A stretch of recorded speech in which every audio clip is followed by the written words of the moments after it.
The forest of the dead. Sometimes the trees whisper. Sometimes they scream. But the scariest thing is when they are silent. Prologue. The forest of the dead, a place where time loses its meaning. Thick fog, almost alive, wraps around the trunks of ancient trees, and their gnarled branches stretch toward the ground as if trying to grab something, or someone. Here, silence does not bring peace. It presses down like a heavy blanket and whispers in a language no one should understand. It was here that four friends, Jake, Emily, Chris, and Sarah, had come. They were young, ambitious, and foolish, as people their age often are. Jake, the group's leader, had insisted it would be just an adventure, but deeper down, each of them felt it, something was wrong. Chapter 9. Entering the forest. Jake led the way, his confidence almost infectious. He was always the one to take charge, the one to lead. Emily, his girlfriend, walked beside him, her eyes darting nervously.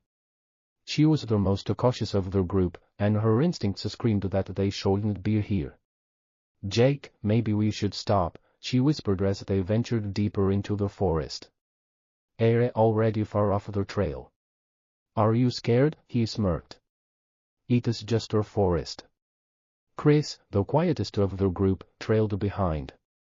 He didn't talk much, but his presence was always felt. He was the one who always knew what to say when it mattered. Sarah, his girlfriend, stayed closer to him. She was the most cheerful of the group, but now her laughter had been replaced by weary silence. What's that?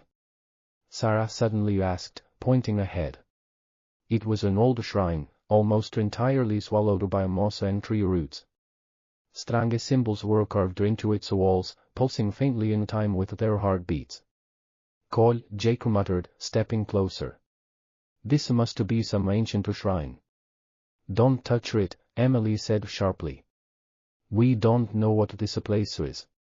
But Jake had already reached out to trace the symbols with his fingers.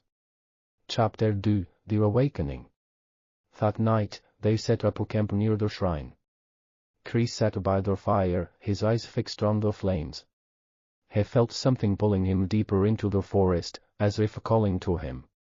Chris, are you okay? Emily asked, but he only nodded. Just a weird feeling, he said. Like someone is watching us. It is because we're in the forest of the dead, Sarah chuckled, but her voice trembled. The next morning, Jake was gone. He probably went to get water, Sarah said, though her voice lacked conviction. They found him an hour later. He was standing by the shrine, his face twisted in terror, his eyes empty, as if his soul had been ripped out.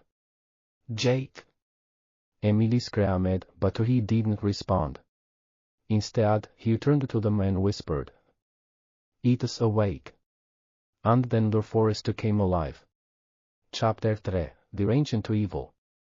The trees shifted, their branches reaching out like hands. The fog thickened, and from it emerged something.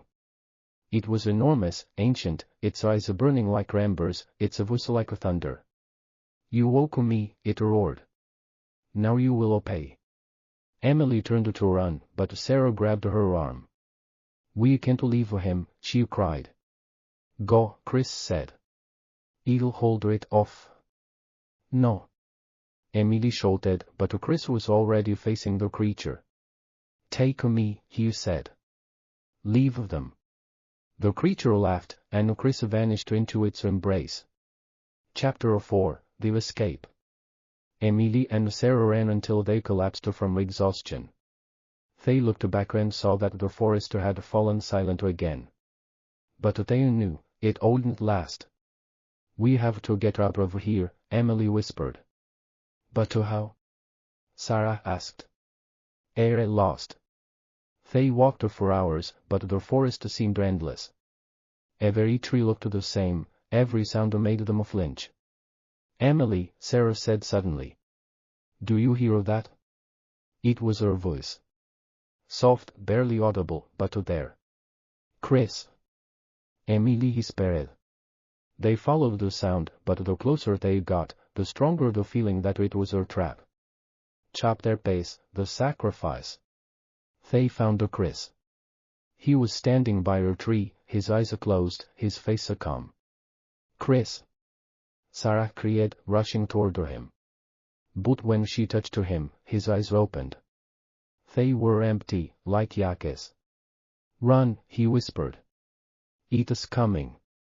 And then the creature appeared again. "You cannot escape," it roared.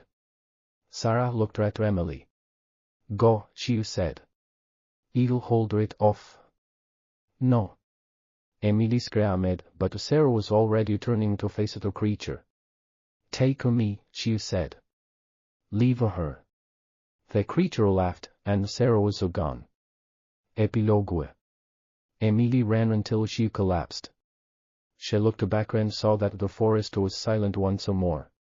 But she knew it wouldn't last. She returned home, but she was no longer the same. Every night she dreamed of the forest, and her voice that whispered, "You cannot escape." And she knew it was true. The forest of the dead never lets go of its victims. This version replaces Suicide Forest with Forest of the Dead, maintaining the eerie, atmospheric style of Stephen King.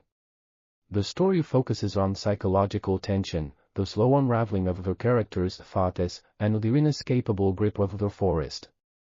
Let me know if you'd like further adjustments or expansions.